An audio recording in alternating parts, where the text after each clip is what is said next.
So earlier today we looked at the workflow from the front bench, we looked at it from the live perspective, and now we're going to look at it from the post, asset management, and the archive.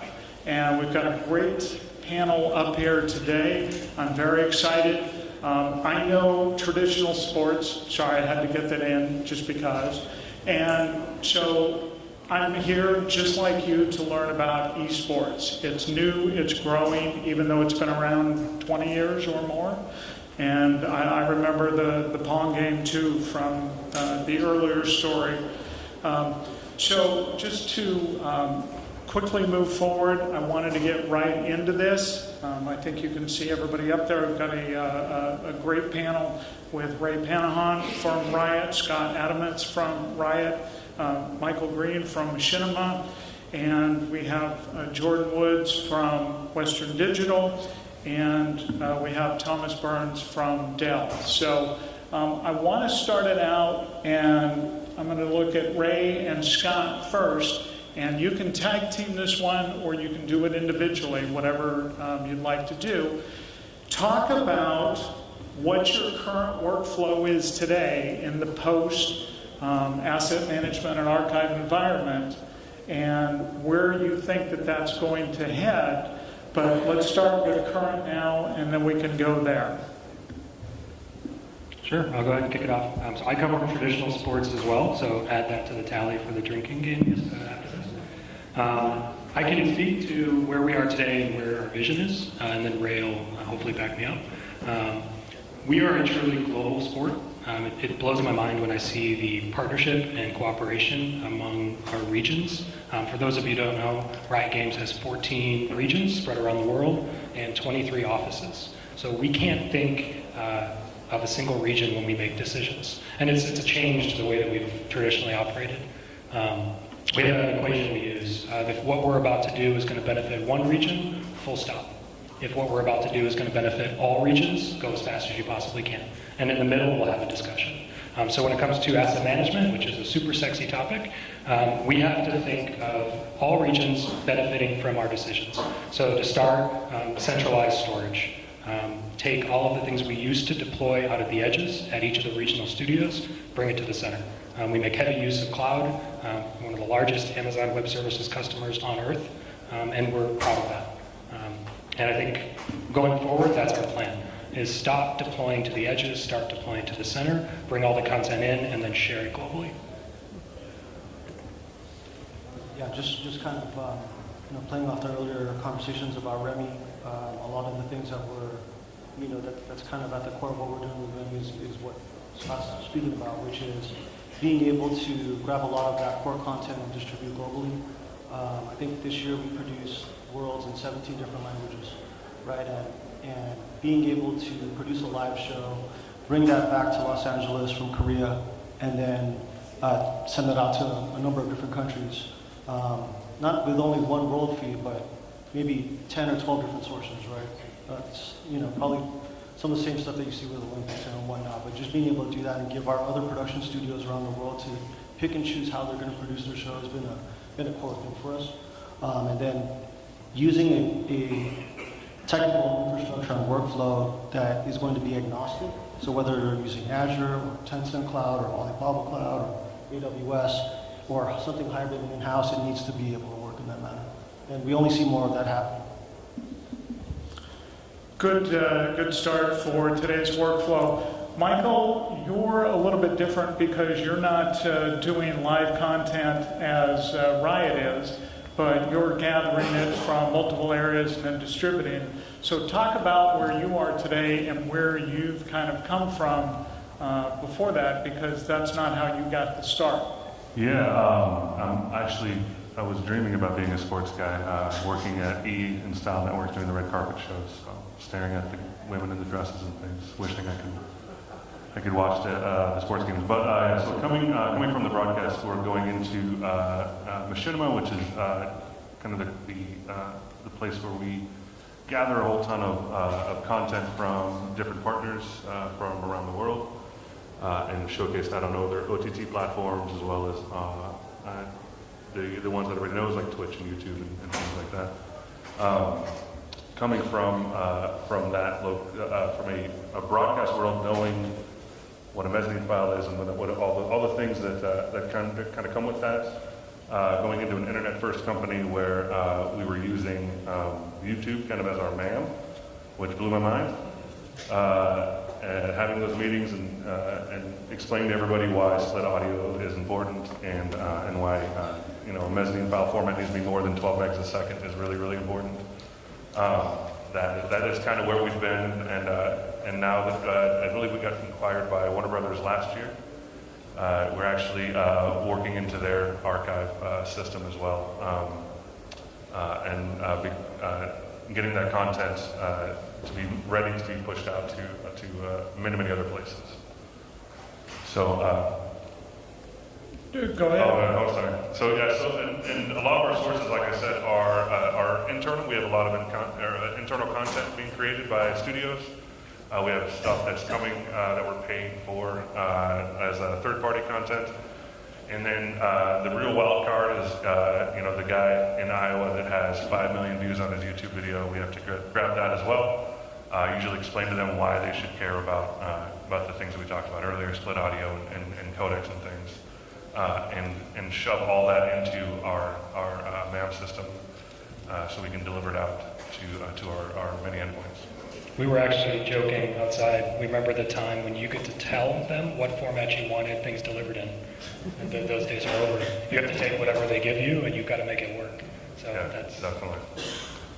Yeah, explaining cue sheets is really fun. It used to be, if they delivered it in a format that wasn't matching, it wouldn't go into the MAM. Yeah. And I think it took MAM providers a while to realize that that's not tenable in any world that we live in today. So we have to just take everything and then make the best of it. Totally.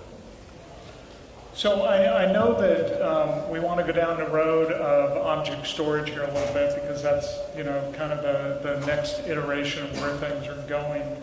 And Thomas, I just wanted to touch base with you real quick.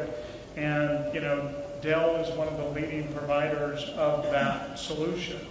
Can you talk a little bit about where you are today and how that fits into the e-gaming solution with the group up here on the panel for post and archive management? So it's interesting to look at technology trends. Dell EMC is in the enterprise infrastructure business, so that's servers, storage, and networking. And if we look at what you were just saying about how everything has to be in a centralized data lake, if you will, now, that's a migration beyond the simple linear workflow that we used to do in traditional broadcast, where you didn't even think about the network. It was serial digital or it was satellite, it was linear, it was fixed latency. The workflow traveled along with the tape, and when it got to the edge, which was the playout VTR, that's where it stayed.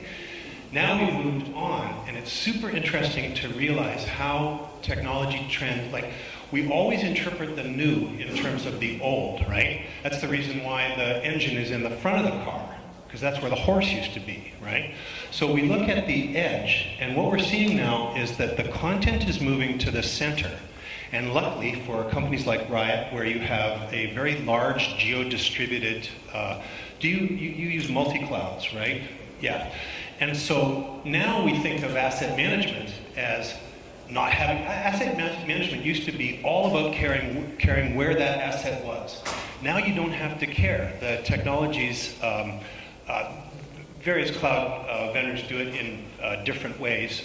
Dell EMC's Elastic Cloud Storage has a way of distributing it among a number of different geos so that whatever endpoint you're at, you don't really need to care where that asset is.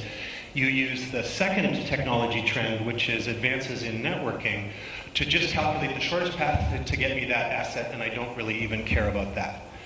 And so moving the core to this vast geo-distributed cloud, and we're kind of redefining the edge now to be the facility on-prem, the low latency, high throughput workflows that you use, which is the exact inversion of traditional CDNs where you had an origin server and a bunch of little edge caching appliances to deliver that content at the edge.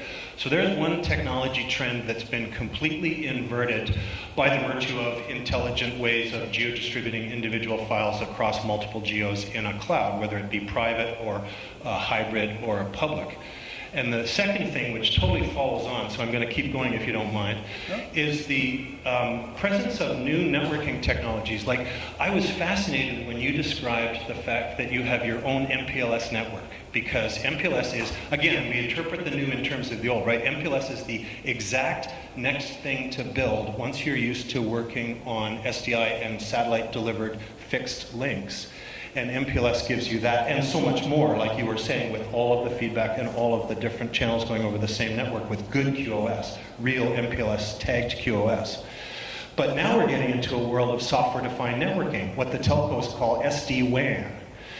And that basically attacks the problem of latency. Again, it inverts the paradigm by saying, we're not going to worry about latency because if we have multiple paths to the same packet, we're just going to take the one that delivers the packets the fastest or in order. And so by being able to apply software-defined networking, or some people call it an Ethernet fabric or an Ethernet mesh, across the wide area, that gives us the network and the storage advances that we need to make these kind of trends a reality for these guys today.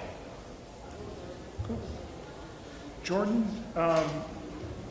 same question to you, because Western, is right there on the forefront, and you're driving a new technology as well, MAML. Yeah, and most of the stuff I focus on is object storage. I like to joke that most of the times in the sales process, I spend the majority of my time talking about asset managers, which is funny, because object storage it's just a better way to archive, right? Better than RAID in terms of massive archives, allowing you to scale, to multi-petabytes, exabytes. But without an asset manager sitting in front of it, it's really hard to utilize that correctly and shrink down the actual primary storage or the more expensive flash tier storage that you might have. Just be able to access that massive amount of data. And then especially in the esports world where you're going to have so much content, probably even more so than any traditional broadcasting before it, how do you get access to that? Where does it live? And if it's geo-dispersed across multiple geographies, how does a user all get access to that? So that's most of what I spend my time on. Jordan, or Ray, in your earlier panel, you had talked about at-home production as part of what you're doing, and you really kind of jumped into that. So I want to ask you and Scott together, with moving to at-home, what does that do for the amount of assets that you need to store and provide metadata to, and then archive and catalog? I can take what we used to do. We used to bring storage to the event when the bandwidth didn't allow for us to do remote production. It was a Dell Isilon, as luck would have it. And it was great. It solved the problem we had where we didn't have enough bandwidth and we needed to record, save, and store content. But we ultimately just spent all night transferring the content back to Central. So when bandwidth was available and we weren't competing for it, we just did this nightly upload. We've since kind of flipped that model, as now bandwidth is so necessary to the way that we produce content that we expect our content to make it back to center as part of that bandwidth. And how are you doing that, and what is it taking to get it there? Because your content, I'm assuming, is increasing every event. Exponentially. For every language version we record, we also have that into the archive. One piece that I will bring up that object storage, for those of you, raise your hand if you know what object storage is. Okay, so if we had asked this question a couple of years ago, not a single hand, would have been me in there saying, I really support this. But it's taken a while for people to understand the power of it. I'll speak to Riot. We actually have a product called SASE, which is Storage as a Service because Riot had to come up with a way to make it Riotized. So that's actually been deployed I can't speak to what it stores, but it stores content from our players. And this happens globally. And it's something that we're really excited about because we're not having to change the storage to work with media. We're using the same system that we already have deployed globally to add media to it. So that's the power of object storage. It isn't built for a custom purpose like a fiber channel SAN would be, which would be all performance, or a flash tier, which would just be high IOPS. That's really the power of object storage and why I'm so excited that companies have recognized it and started to invest in it, is you don't have to have differentiated storage. It's one storage platform globally, use it for everything. If I can just jump in. So does SASE function as that core storage that you referenced earlier, even though you don't necessarily care what cloud it's in or what geo it's in or what zone it is? We oftentimes don't know where it is. And that brings up such an excellent point that we found out by these incredible workflows that as much as data costs to store, it costs a way lot more to move it. So if you put things once into the central storage and then the asset management finds it from there, you're so much better off. And I'll even continue. You brought up a great point that the caching layer, that hasn't disappeared. Cache it where it's needed, but let the caching layer figure out where it's needed. When the request comes in from Southeast Asia, cache it in a cache server in Southeast Asia. That's not something that we have to tell it to do. That's part of the way you access the storage. It's an HTTP call, and we cache. And if another user asks for the same asset, we do not have to go back to center. We don't have to waste bandwidth. It'll be served out of the cache until it expires. That's the power of work with your data in place and move your data when it makes sense, but don't move it in order to work with it. Absolutely. And how did you develop that model? Was that over a period of time, and are you still continuing to evolve that process? Yes, it's been in production. It's actually powered by SwiftStack. It's been in production for two and a half years. 2 years? I'm looking at them, seeing if there's a, yeah, sure. We got a thumbs up. Yeah, so it was actually to solve a problem, and this is kind of inside baseball, but it solved a problem we had where we had many millions of users all having to upload some type of data at the same time, because we have that many game starts and game ends globally that no storage system on Earth, if we built it like the old monolithic fiber channel SAN, could handle the I/O. It's 200 gigabytes a second at peak, which is astronomical if you try to do that in a normal storage environment and then geo-disperse it. So SASE actually was the only solution, object storage was the only solution that solved that problem. We're leveraging it from the Riot production side because it exists. It's already there, and it's something that we can tap into and use. Cool. Michael, just wanted to talk a little bit. Originally, the majority of your content was delivered on the website. Can you talk about how that's evolved today and, some of the newer requirements for the platforms that you're using? Yeah, sure. Yeah, we originally were delivering almost exclusively to YouTube a lot of the content that we were creating internally, as well as anything that we were getting outside. Obviously, that requires a pretty small file that you can then upload by hand and ready to go. Since I've joined Machinima, we have branched out to deliver to many OTT services such as PlayStation Vue, Comcast X1, and things like this. That then requires us to deliver a multitude of files that are not usually, saved from our old content.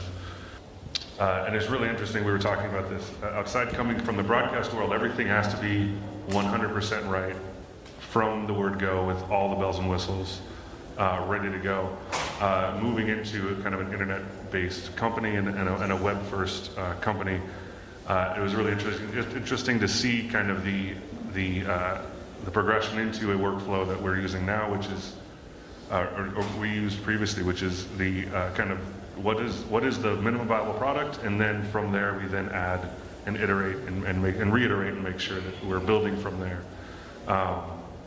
So that means that from the word go, we need the basics. We need the file that we need to send out to everybody. That'll work with the split audio, and then we can start adding languages. Then we can start adding 2K and 4K versions, and then going from there within our system.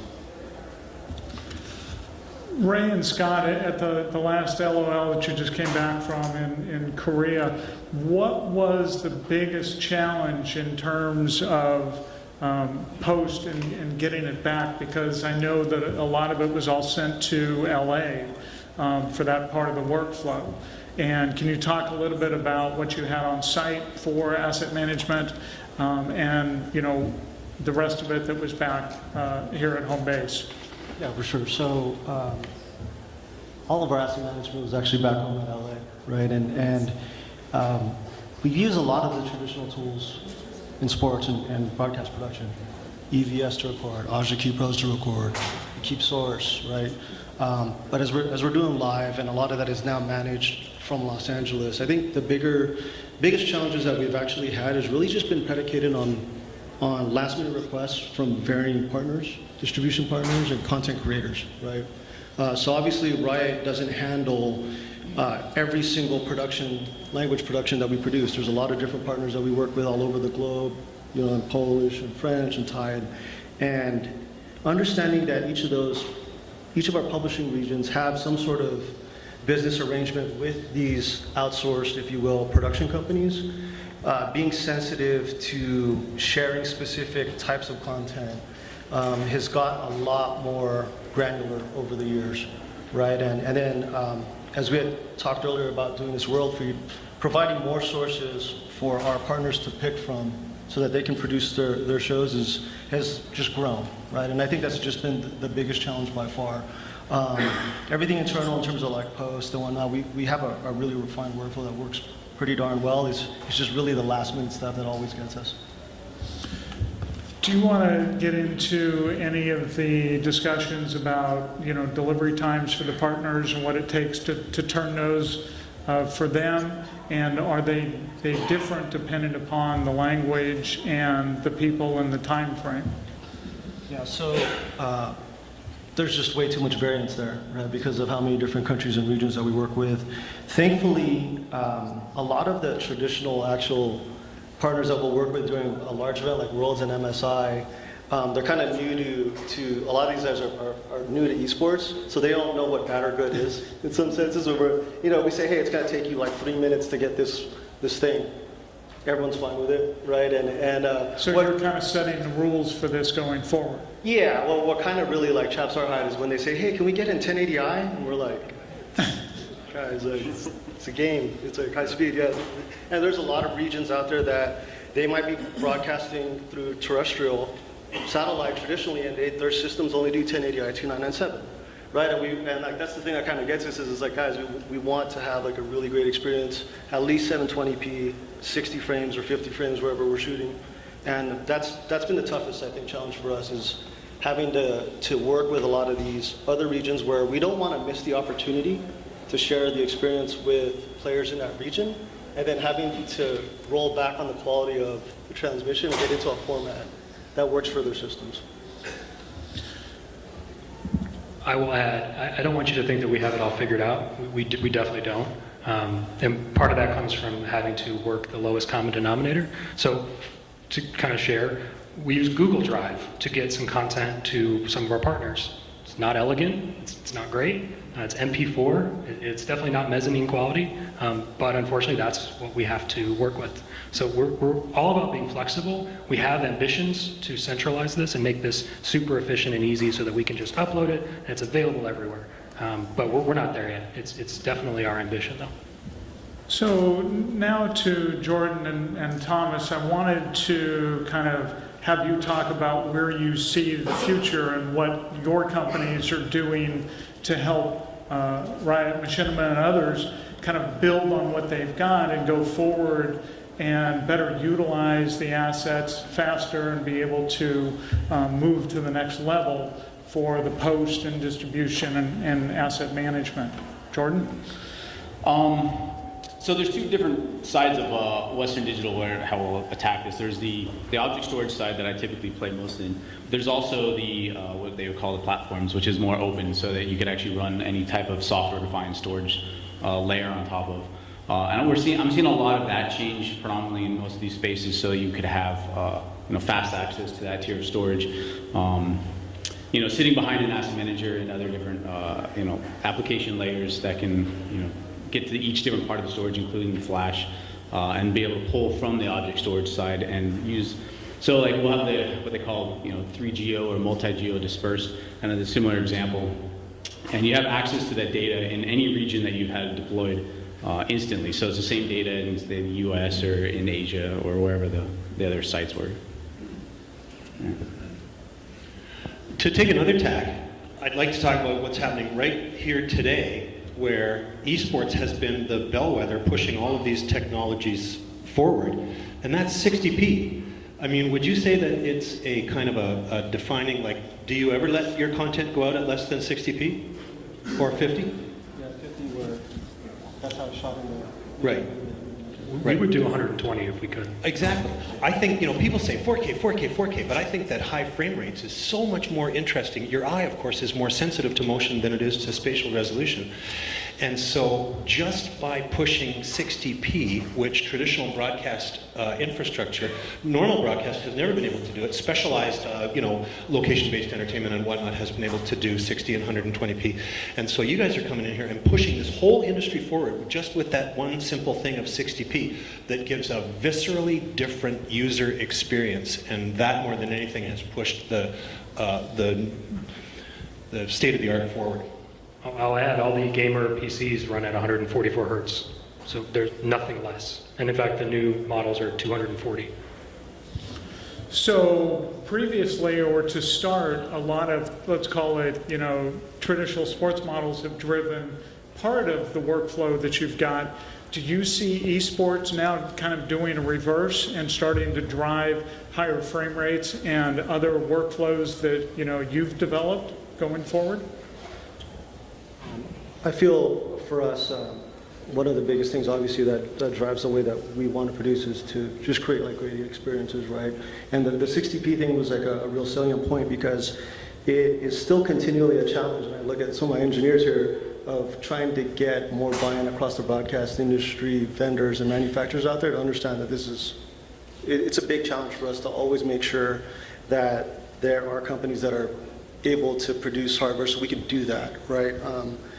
And you're right about 4K because the reality is today is that most people are watching on their mobile devices, their tablets, not necessarily, the minority is probably in the 60-inch OLED TV, right? And at the end of the day, it's like, what are we really creating for, right, at that point? So, yeah, we're trying to push the workflows and fundamentally it goes down to how do we create more content? How do we consistently put it out there? How do we keep our players engaged? And it all comes down to these core things.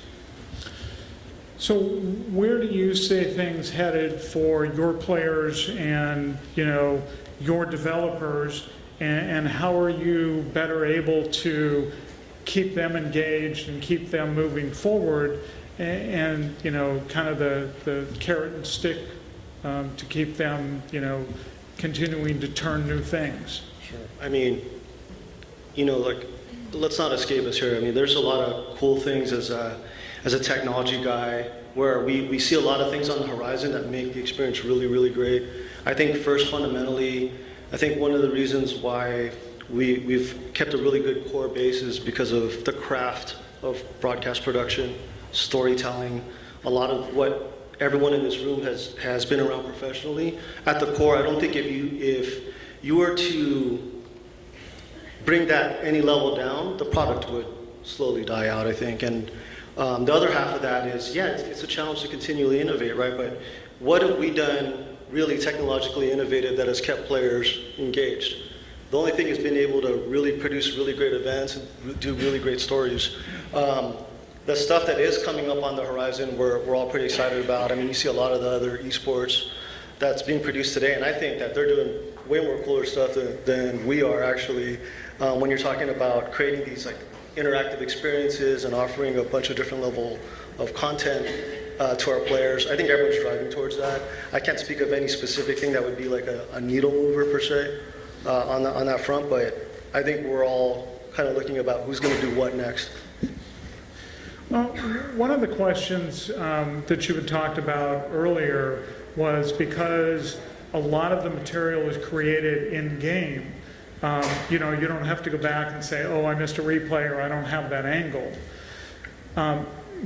Getting to, again, the storage side of that, Where do you see new developments going with that, and can you get to those faster and provide different experiences to both the player and the fan with that extraction? Yeah, I can jump into this one. So I don't know if anyone is aware, but in League of Legends, at the end of every match, a file called a ruffle, because again, Riot names things weird, is a replay file of the entire match. And the cool part of this is we can take that file, replay the entire match, but it's because we're rendering it in real time, we could decide we want to see it from a different angle. We could decide to see it as one of the champions. We could just watch from a third-person omniscient view because it's the actual actions in the game, which allows us to create amazing, amazing content in post that you may have not seen during the match, which is where we differentiate from a traditional sport. If it didn't make it to a camera's sensor, you're not going to see it. I mean, and we're getting closer with Libero Vision and being able to do like tweened replays, but all that needs processing time. In post, we can take that file and just watch the entire game again and drill down into a specific team fight. And what our ambitions are is to take that content even further through AI and machine learning to understand the permutations of the game and say, what else could have happened? What if this didn't work? How would the outcome have been different? So that's where I'm the most excited about it. Michael, is there a way that, to date, you have integrated into the cloud, and what are you doing with that for your asset management and distribution? Yeah, currently all of our asset management distribution is all cloud-based in AWS. We don't have any tape or any tape machines or arms sitting in a closet somewhere. So nothing at all. Nothing at all. We've taken the jump. Working at previous locations, we always had stacks and stacks of tapes just in case, and now that all that stuff is gone, and that's because all of our entire workflow is all digital based anyway. There's no tape anywhere. So how did you make that transition initially, and how long did that take? Well, good news for us. It was that way from the beginning. There's no. Machinima is a now a 13-year-old company, I believe, and we never really shot anything on tape. So you started in the cloud. Started in the cloud, or started on a CD, data DVD. but yes, again, the nice thing of working with kind of forward-thinking, web-first kind of company like Machinima is that there's nothing too crazy to try. I know working in broadcast, there's a lot of rules that were just there forever, and everybody kind of said there's no way that can happen. You can't. I know for one of our red carpet shows coming from BAFTA, we ended up having to run the backup encoder off of the public IP internet, and everybody said that wouldn't work, and it's not going to happen. And when you're out of choices, that's what happened, and it worked out okay. But working at a company that is kind of newer and web-based from the get-go is they don't really know those rules, and so I was able to kind of come in and say, hey, you know what? Why don't we do it this way? And they go, sounds great. I don't know. Let's see what happens. And so, yeah, all of our stuff is in the cloud. We try to push it up the cloud as fast as possible, and then out to long-term storage as fast as possible to maximize the cost savings. But yeah, it's also nice to not to have a team of people dedicated to just retrieving that file back, having to wait at your desk to wait for somebody to kind of come and send an email, let you know that the file's ready on some other place, and then you have to grab it from there and bring it into your workstation. We can all just all the files are ready to work with at a hand grab from any of the editors that we have on our team. So coming from a broadcast company before you went to Machinima, what was your biggest learning experience from them, and what was your biggest teaching moment where you provided something that gave them a new workflow or some new insight? Yeah, I said, we talked about this earlier, mezzanine files were the biggest me to them push ever. It's interesting. You don't realize what what the fundamentals are of our business until you have to explain it to somebody. I mean, word for word, and have people understand why it's important to kind of keep stuff in a certain format, keep music and you know, dialogue separate, like a lot of those things. I would say that was the biggest push from me to Machinima, from a broadcast to the website or to the web company. And again, I think the biggest thing that I learned, I think we talked about already, is kind of the iteration process, like not having to be 100% covered for the next 50 years from day one. You can start, you know, what is it we need today, what is it we need tomorrow, and what is it we need for the next 2 years, and then from there we can build out and try to figure out, you know, what the future holds. And I think that was probably the biggest lesson I learned from them. Scott and Ray, to kind of wrap things up on this side from your point, what is on your horizon next for the event? And, you know, learning what you did from the last event, what, you know, are you going to apply to that to continue, you know, moving things forward? Yeah, I think for us, it's a lot of the things that Scott spoke about with SASE. It's one of those things where I think our biggest challenge is we fundamentally know that this workflow works, but how do we get it across the globe to everywhere we want it to, right? And like one of our big points is China, obviously because of the Great Firewall and the connectivity challenges that we have there, and how much content that they produce that's so relevant to us, as well as Korea.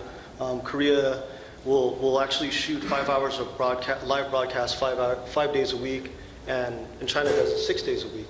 And there's a lot of content collaboration there that we actually even use in our post shows and our wrap-up shows that we want to work with, right? And establishing connectivity, getting SASE in place, creating more mechanisms for other regions to do the same things in Latin America, in Europe, and in the Middle East is, that's been our biggest challenge, and we're working as hard as we can to push those solutions and workflows further.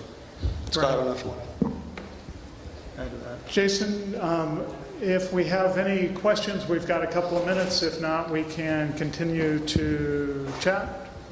I see a couple of hands. Go here first.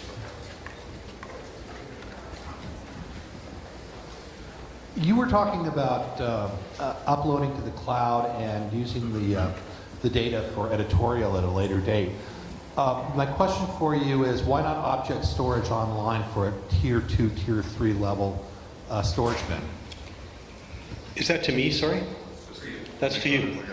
Probably because we were a startup company for a long time and had to get along with whatever we could figure out at the time. Now that, I mean, learning about object storage today, we're probably looking at in the future, but yeah.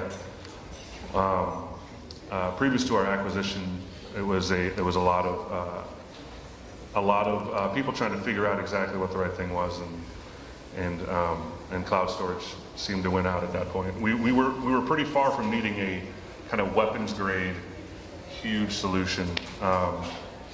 So yeah, it's kind of more of organic, like a decision at the time. I like that word, weapons grade. That'll be the next buzzword.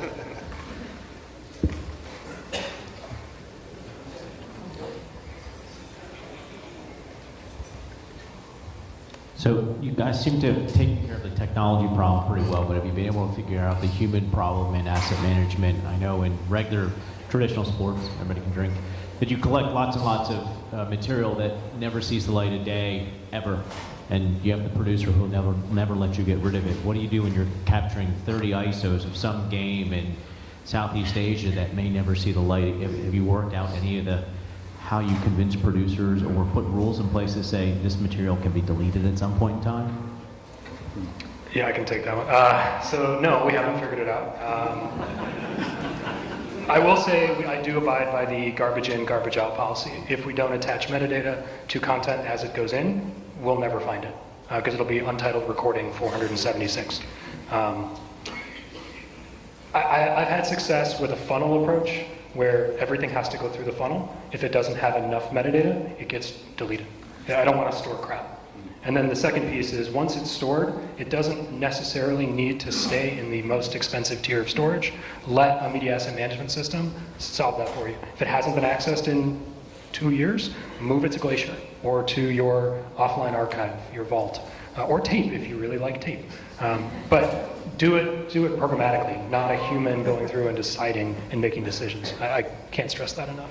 Are you using analytics or any kind of AI platform to extend that metadata as it's being ingested? We have live stats coming out of our game server. So we're a sport with game servers that generate metrics and stats that we can attach. Our ambition is to marry that up with live recordings and then use that data to determine how long it should stay, where it should go, who needs access, where it will most likely be used so we can cache it. But no, it's not something that we're ready to deploy today. It's an ambition. And if we don't attach that metadata, we know it will get lost. You're right, 30 recordings of an ISO. Keep in mind, we record every player's screen.